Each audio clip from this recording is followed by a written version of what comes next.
রাত পোহালে নির্বাচনকে ঘিরে এই মুহূর্তে সংসদ ভবনের সামনে কিন্তু কড়াকড়ি তল্লাশি করা হচ্ছে। আমরা দেখছি যে সকাল থেকেই সেনাবাহিনী এবং যৌথ বাহিনীর যে সদস্যরা আছেন তারা কিন্তু এখানে কড়া অবস্থান নিয়েছেন। আমরা জানিয়ে রাখি যে প্রতিটি গাড়ি কিন্তু আসলে তল্লাশি করা হচ্ছে, এখানে কোনো ধরনের বিশৃঙ্খলা যে না হয় এই জন্য কিন্তু সেনাবাহিনী এবং বিজেপির পক্ষ থেকে কিন্তু বাড়তি নিরাপত্তা জোরদার করা হয়েছে। দর্শক, আপনাদের আমরা সংসদ ভবন এলাকা থেকে সরাসরি দেখানোর চেষ্টা করছিলাম। দর্শক, এই মুহূর্তে আপনাদের যদি দেখানোর চেষ্টা করি যে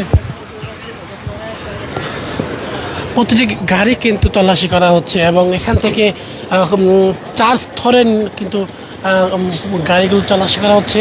এক স্তরে বাস, মাইক্রো বাস এবং হচ্ছে সিএনজি। এই যে বিভিন্ন স্তরের নিরাপত্তা, যেহেতু আগামীকাল 12ই ফেব্রুয়ারি জাতীয় নির্বাচন ও গণভোট অনুষ্ঠিত হবে, সেটিকে ঘিরে কিন্তু আসলে আমরা দেখছি যে সেনাবাহিনী কঠোর অবস্থান নিয়েছে।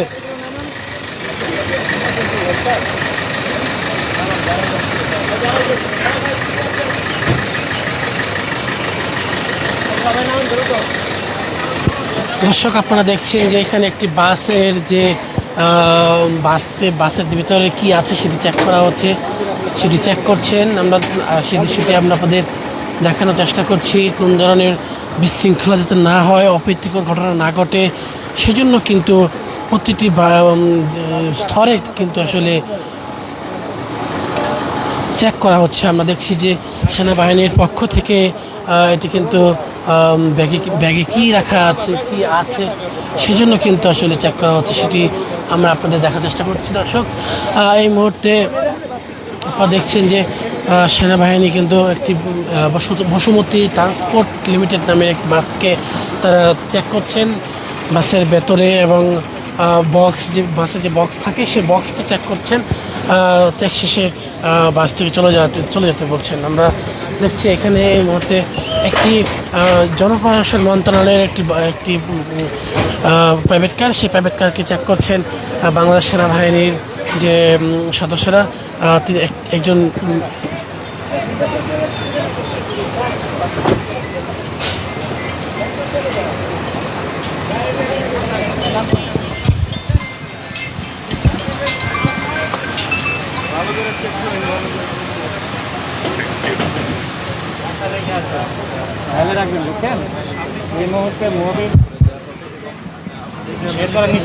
তো একজন ড্রাইভারকে আসলে আটক করা, শাসানো হচ্ছে সেনাবাহিনীর পক্ষ থেকে।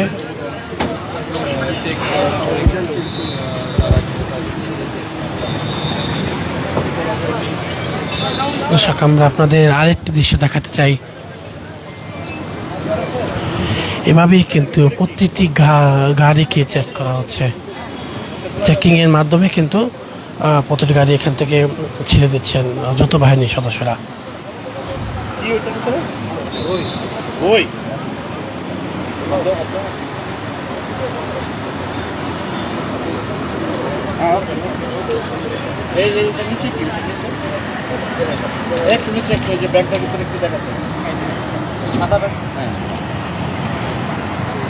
সব ক্যালেন্ডার আর এই পাশে ঠিক আছে।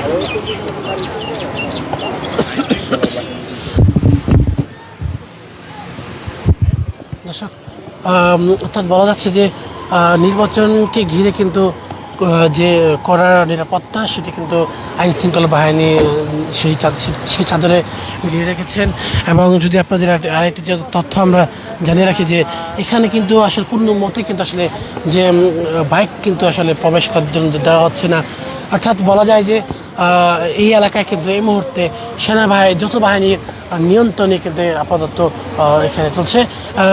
দর্শক, আজকের পত্রিকার লাইভটি শেয়ার করে দিন, শেয়ার করে অন্যদেরকে জানানোর সুযোগ করে দিন এবং নির্বাচন নিয়ে সকল তথ্য সবার আগে জানতে আজকের পত্রিকার সঙ্গে থাকুন।